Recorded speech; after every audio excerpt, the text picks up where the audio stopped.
In this episode, I'm just going to be talking about Moldavite. It's a green tektite that's the result of a meteorite. No one knows exactly how they were formed, but Moldavite only landed in approximately one area. Go look up on Wikipedia if you want to know some boring facts about where it landed. This episode is about actually interesting stuff concerning Moldavite. I even shared the story with the guy who was selling the Moldavite, the professional Moldavite salesman, and he was running a deal, so I snagged a big piece, a big chunk of Moldavite. Let me get it. All right, here it is. This is actually a pretty big piece. Let me take it out of the plastic and show the camera a little bit closer.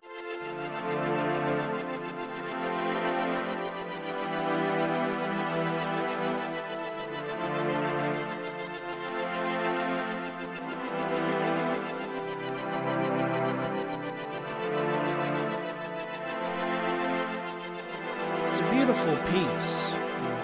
It could easily be confused with a broken 7-Up bottle, a green bottle just washed up on the shore. Okay, now what does Moldavite have to do with the occult?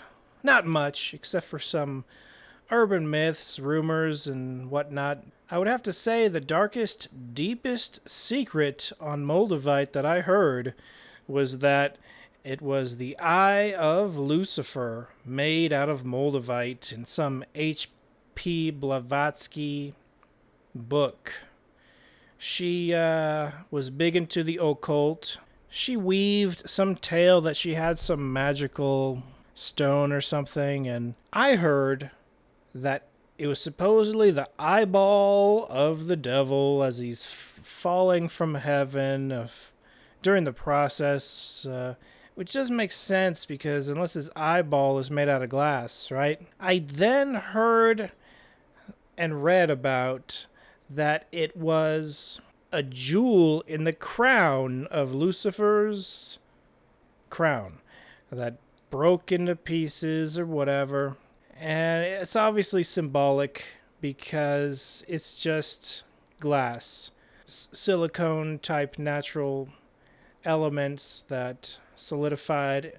But how it turned green is a mystery because all other tektites are brown or clear or black or smudgy.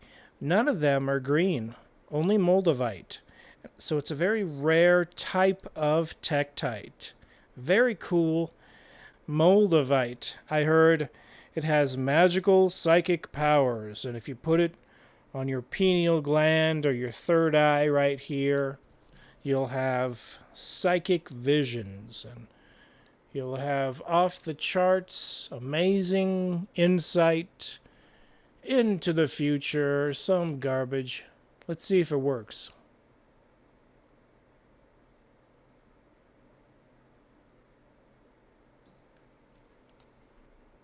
Nope.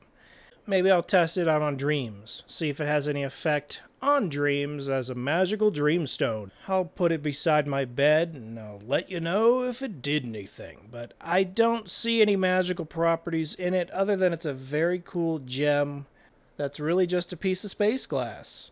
Now the Moldavite guy said, and I read about this, it's space glass that might have been made in the atmosphere itself. So it might be extraterrestrial glass as opposed to glass from a meteorite hitting the Earth and hitting some dirt and hitting some sand and creating the normal tektite. That it might be easily broken off pieces of the meteorite as it's entering the atmosphere, and that it might have formed in the atmosphere and fallen to Earth, which would explain why it's so rare. Apparently, a meteorite with even the amount of particles that can even form anything resembling glass is pretty rare, because any meteorite that had any sandy type properties or glass-like particle properties would likely burn up into nothing, and he would hit the Earth as ash, as nothing, as opposed to an actual piece of glass let alone a piece of green glass. So a lot of people say that Moldavite inspired the Green Lantern and his green magical ring, and they say it inspired Superman's kryptonite. So this is the closest thing to kryptonite that actually exists. As far as it having kryptonite-like properties, I'm not allergic to it. It's just a piece of green glass, but it's a very cool piece of green glass. As far as it being the eye of Lucifer or the stone in the crown of the devil as he falls as a fallen angel onto earth, I doubt any of that is true, but it was a good excuse to grab a chunk of Moldavite, and I will test it out to see if there's anything unusual about it. It feels like just a piece of glass that kind of melted out like molten lava. So it's like a piece of molten lava dried clear green glass. Blavatsky seemed to indicate it was a piece of Moldavite that she had, like a magical secret stone. But she was a writer who went off the rails. She claimed she channeled through some anonymous yogi information on the history of mankind. And the more I read about it, the more I'm like, yeah, right. Because she's way off, in my opinion, and in most everyone else's opinion, which is why her movement died down. But I am collecting new things on a regular basis. I just got this book called The Mirror of Magic. Check it out.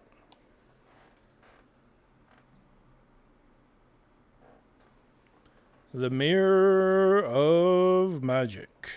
But The Mirror of Magic is the original name for a book that was later changed to The History of Magic.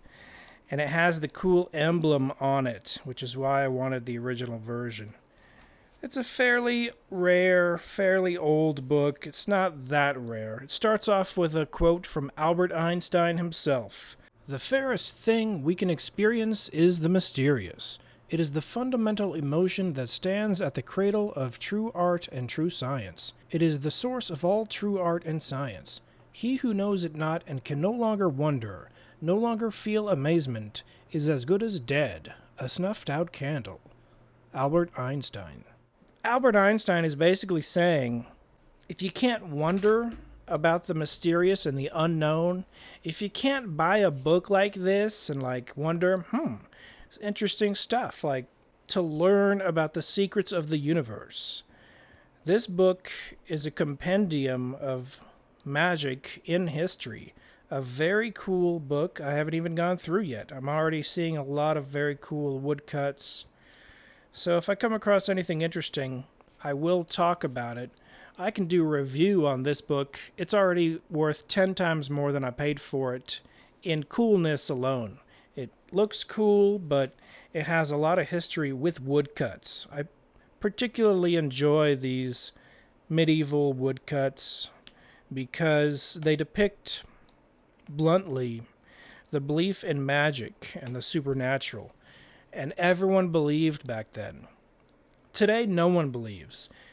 And Albert Einstein is probably referencing people that are such extreme skeptics that they don't believe in anything unless it punches them in the face. I can tell you one thing.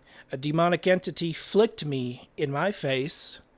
And so I would have to be a complete idiot to justify and say, I probably just imagined getting flicked right here really hard. And only remembering a few months earlier, I said to the poltergeist demon moving objects in my room, I said, your power is probably the strength of a flick of my finger. That's the maximum power.